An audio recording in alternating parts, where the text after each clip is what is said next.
Hello guys, magandang tanghali sa inyong lahat at umaga o kung ano mang oras sa inyong lugar.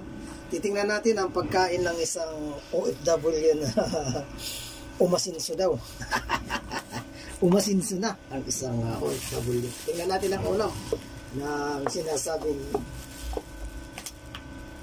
OFW. Kung talagang bakit umasinso. Ayan, matutunghayan niyo kung bakit umasinso ang isang OFW.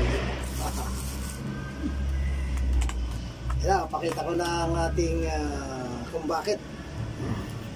Ito na guys, kakain na tayo. Wala nang kakain ako. Hindi na, kain tayo.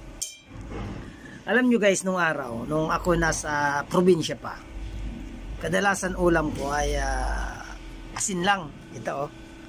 Asin, ganyan. Asin at